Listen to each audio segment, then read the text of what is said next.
Hello mga kabibig! Welcome back sa ring bagong YouTube channel. Ito ang pinakamaingay ng YouTuber sa balat ng YouTube. Ako si Kabibig, maglabag-labag na tao and evidence. So eto na kabibig ba?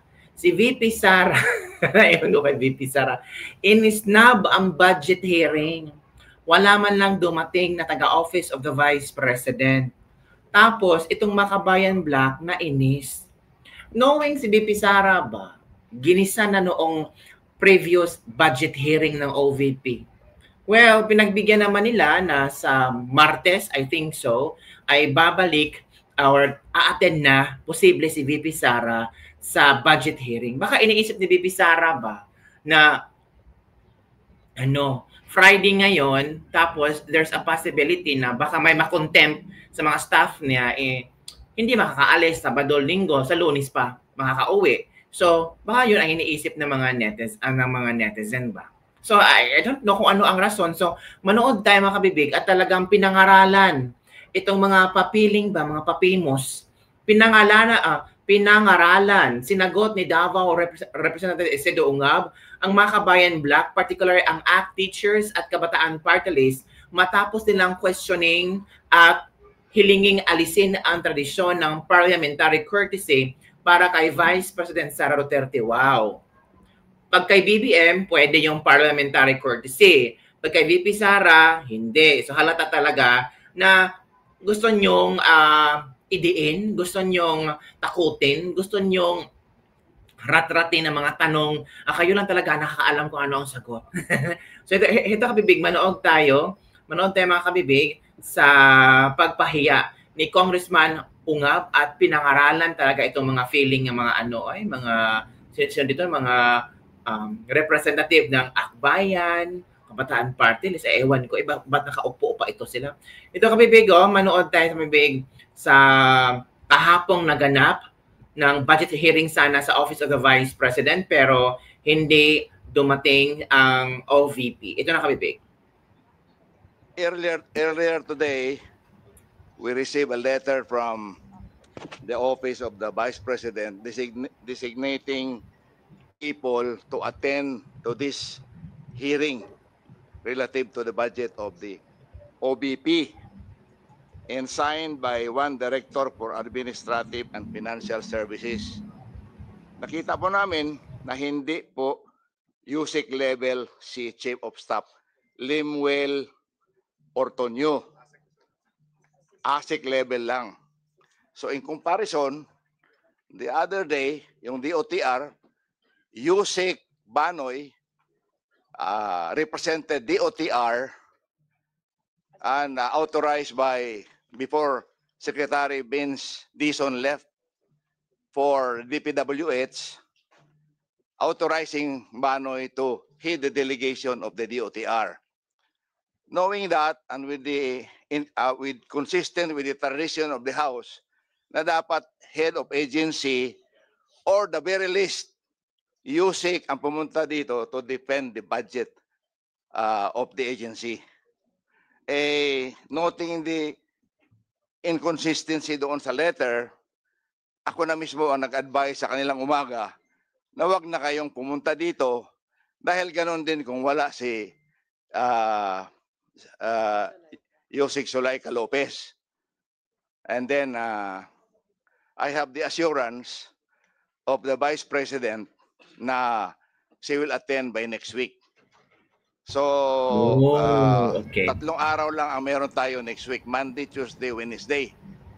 Therefore, since meron silang hearing sa Senado on Monday, Tuesday ang napili nila. So, ganun po ang istorya. That's why, for the record, the invitation to attend the budget hearing of the Office of the Vice President was addressed to the Honorable Vice President Sara Duterte with attention to Undersecretary Zulaika Lopez, Chief of Staff, respectfully inviting the Vice President or her duly authorized representative and the senior officials of the OBP. And after this, before 12 o'clock, I was assured that the Vice President will be present herself on Tuesday. So knowing that, if there's any question on the floor, I'm willing to answer. Mr. Chair, we in the minority is set to extend to the office of the Vice President our tradition to give parliamentary courtesy to the office. But due to the technicalities, as explained by the chair, I move that the committee defer consideration of the budget of the office of the Vice President until Tuesday. Is there a second? So move, Mr. It Speaker. has been moved and seconded that the hearing for the office of the Vice President be moved on next week, Tuesday at the very least. Mr. Chair, Mr. Chair, just Chair. manifestation before we... manifestation, prefer na? Mr. Chair. Okay na? Jack-in po kayo kung sino pwede. Just a manifestation. Okay, I support to the elderly. Congressman Ongab, you're Thank you, recognized. Mr. Chair. Special discount for senior citizens. Correct. Mr. Chair, I appreciate and support the statement from the minority that they are willing to accord the parliamentary courtesy due to co-equal branch of government. This practice has been practiced since time immemorial here in this Congress, and this originated from the British Parliament, which was adopted even to the colonies of the British Islands that time. So I support and I thank the statement from the minority. So next week, I hope that we will be granting the same parliamentary courtesy to the office of the Vice President, the second highest position of the government. Duly Thank you. noted. Thank you, Mr. Chair. Daghan Okay. salamat. Mr. Chair. Representative Tenyo, you have the floor. Thank you, Mr. Chair. Mr. Chair, una po, with due respect to Go on. my fellow member of the minority, hindi po buong minorya ang sumasang-ayon dun sa pag-extend ng parliamentary courtesy, whether sa Office of the President or sa Office of the Vice President. During the hearing of briefing for the budget of the Office of the President, inilinaw po natin yon, di ba? Na lalo pa ngayon, hindi po panahon para sa parliamentary courtesy. No, Pangulo mismo sabi niya, mahiya naman kayo, o dapat mahiya lahat ng nasa gobyerno kasama ang presidente at ang vice presidente. Ibig sabihin, kailangan handa po lahat na busisiin ang budget, handa lahat na ipagtanggol ang budget kung humaharap sa Kongreso. So yun po yung unang punto. Pangalawang punto, nais ko lang pong magpahayag ng lubos na pagkadismaya pa rin. No? Kaya naman po nagkaroon tayo ng pag-defer dito dahil sa paabot o sa sulat mismo ng Office of the Vice President na direktor pa nga ang nakapirma na ang dadalo dito hindi na nga yung Vice President, no? Pero ang minimum natin for Office of the President and Office of the Vice President yung Chief of Staff, di ba? So in the case of the President, yung ang nandito ay ang Executive Secretary. So in the past, no, ang nagpunta rito yung mga Chief of Staff kung hindi pwede yung Vice President mismo. Pero sa sulat nila, ano po ba? ASEC po ba ang papupuntahin? An ASEC for budget. So, again, sabi ko nga, nagpapahayag ang kinatawang ito ng lubos na pagkadismaya na hindi pa rin nagbabago ang Vice Presidente sa labas, no? Sa media, panayang pahayag na handa siyang ipagtanggol ang kanyang budget at wala siyang tinatago, no? At handang humarap sa proper venue.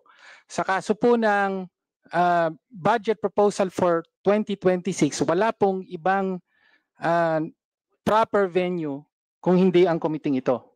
No? Kaya again, lubos na pagkadismaya at sinabi ng ating Vice Chair na magpapakita raw ang Vice Presidente mismo sa Tuesday. Na? Well, para sa akin, to see is to believe. No? So, hintayin natin yan. Mr. Madam Chair, Maraming salamat.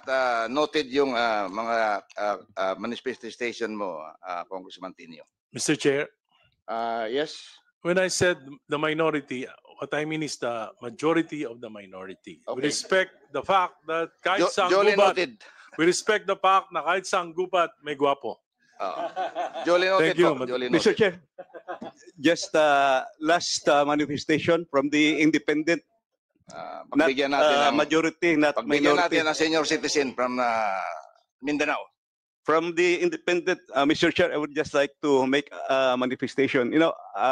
Just to explain the rationale why we do give this parliamentary courtesy to a co-equal branch of the government.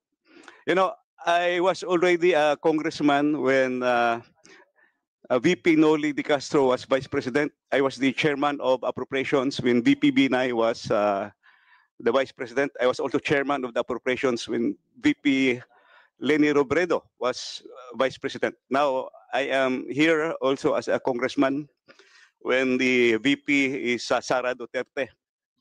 The parliamentary courtesy is only granted at the committee level. Why? The reason is we give parliamentary courtesy as a co-equal because we give respect to a co-equal or a higher position of government.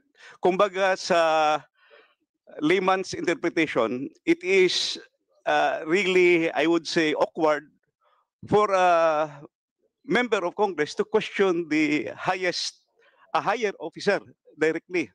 Pero pagdating doon sa floor, pwede because question will be congressman to congressman. That's really the rationale on here. But there were instances when the higher official or the co-equal official, like the vice president, waived his or her parliamentary, I would say, parliamentary courtesy or parliamentary privilege.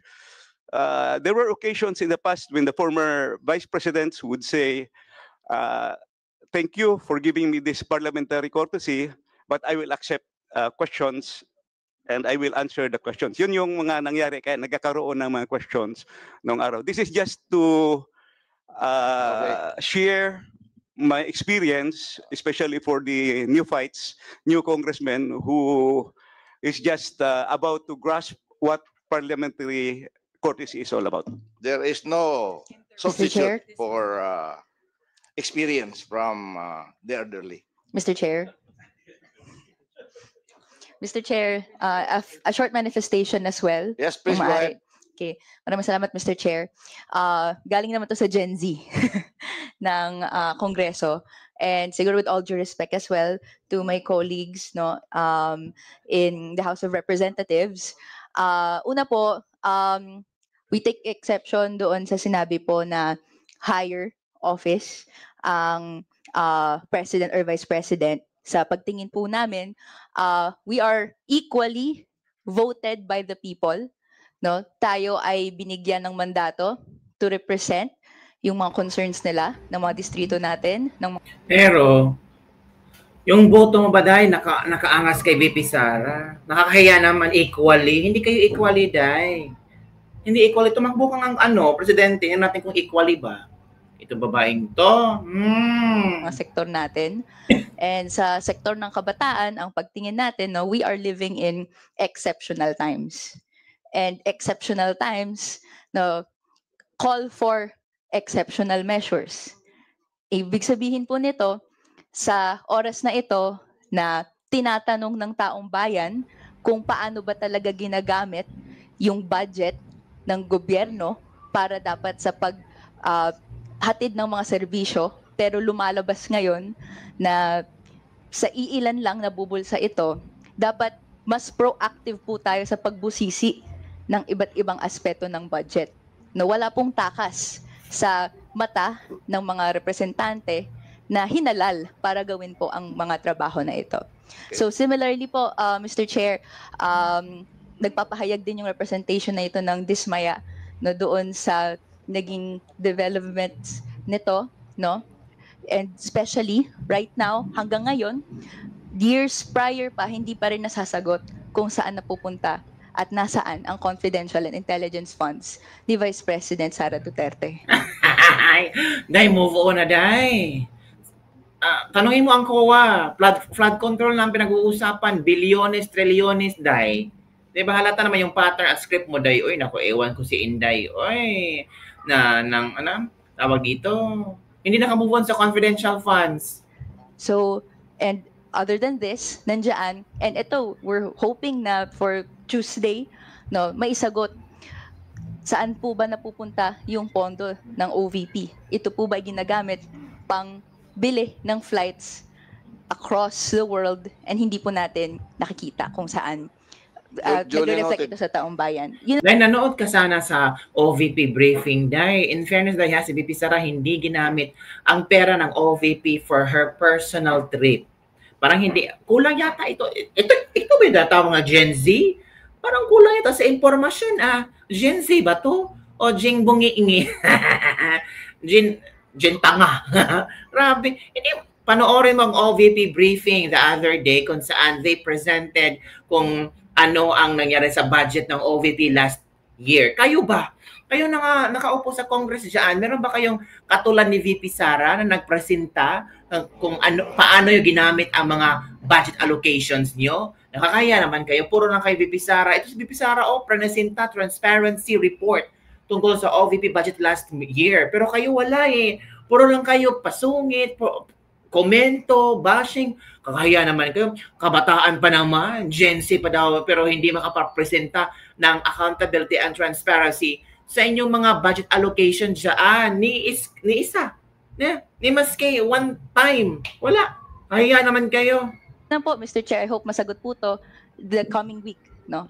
Pagka sumalang na po yung OVP. Okay, for the information of the new congressman, yung OVP confidential funds, alam ko po kung saan napunta. Dinala ko sa West Philippine Sea, nandun po, at pina-extend yung covered port doon at saka yung runway. So I'm a witness to that dahil doon pinadala yun. Mr. Chair, last 600 manifestation. million. May I? Except for doon sa 125. So, Congressman, Well, last manifestation, Mr. Chair. Sinabi mo na kanina last, so let's give. Last of the last. Let's give. Wala na ba rito? Kung wala na, Pwede? last na yan Yeah. sige. Sandali lang, Mr. Chair. I give you 1 minute. Yes, Mr. Chair. Okay, thank you. The tradition of granting parliamentary courtesy is one of the cherished and hallowed traditions of this House to strengthen the camaraderie, to strengthen the institution, the coordination between the institutions, between the executive and the legislative.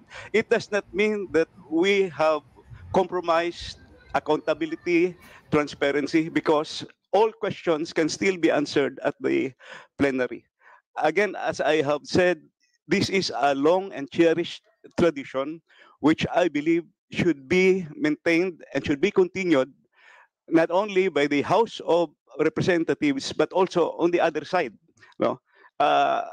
Senate also practices that. And it's not only the parliament here in the Philippines, almost all parliaments nationwide, worldwide, do practice. Thank you. Yung British Parliament, yung Westminster type of parliament, they do practice the parliamentary courtesy. So I think that's the last of the last. Thank you, Mr. Okay. Chair.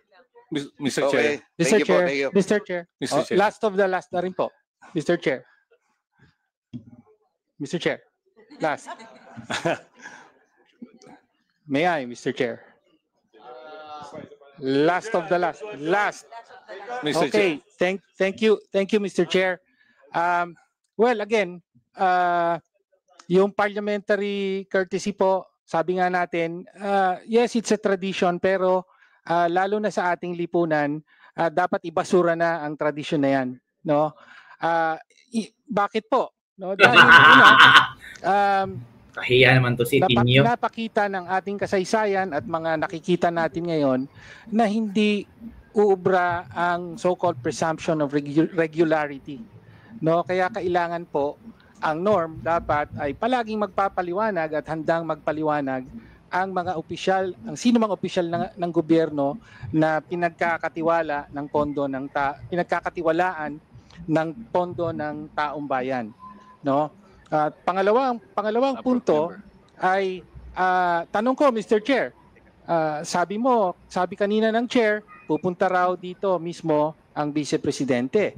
Okay, maganda yon. Pero ang problema naman, kung pagdating dito, parliamentary courtesy na naman po tayo, wala rin namang You can still ask questions in the plenary. Magaganap. Mr. Okay, Chair. we can still ask questions in the plenary. Pero ang Mr. ididiin Chair, po nga motion to natin, adjourn. ang kaibahan po ay dito lamang sa committee level, Motion to direktang suspend, Mr. Chair. matatanong. Motion to I suspend. still have the floor. Direkta pong matatanong ang official mismo, in this case, the Vice President. Alam naman natin lahat sa plenaryo, ang natatanong doon at sinasagot ay kapwa kongresista na natin. No, kaya iba po talaga rito. Kaya po, if this committee will still extend parliamentary courtesy to the Vice President, ako po ay naglalabas na ng hamon sa Vice Presidente mismo. That courtesy can always be extended by this committee, but it can always be waived by the official itself. So ang hamon ko po sa Vice Presidente at sa lahat ng mga official pa na binibigyan ng parliamentary courtesy, i-waive nyo po yan at sagutin nyo ang mga tanong. Sa kaso ng Vice Presidente, sagutin niya ang tanong, sino si Mary Grace Piatos? Ano ang nangyari sa confidential funds? At sa mga bagong tanong ngayon, no, anong ginagawa sa budget ng OVP gayong ang Vice Presidente ay laging nasa abroad, no? Yun lang po, Mr. Chair. Maraming salamat. Thank you very much. Yes. Motion to adjourn, Mr. Chair. Motion to suspend. So yun kami, Big. Hira pala no pag mga nasa kabilang kanto. Palagi manood nga kayo sa briefing ng OVP. Hindi kasi kayo manonood sa mga briefing ng budget ng OVP ba kung saan kailangang discuss kung saan napunta ang mga pera nila. At kayong mga makabayan black, ang panahon ng sakuna, panahon ng baha, hindi nga kayo makita ng mga tao na mimigay ng tulong. Palaging number 1 on the helping ang Office of the Vice President. Ano ba naman kayo? Oy, pabulag-bulagan or ayaw nyo lang talagang i-appreciate ang nagawa ng Office of the Vice President. Itong libreng sakay ng Office of the Vice President, hindi nyo yan na-appreciate. Kasi kayo, nakasakay kayo sa mga gandang sasakyan nyo. Ang tanong, yung budget nga allocation sa mga makabayan black, kumusta? Wala yatang transparency kayo report ipakita nyo rin. Po, yun lang kabibig ang ating Libre for the Day. Maghintay kayo kabibig sa Tuesday. Baka kayo ang mag-isa. Bye everyone. See you next time.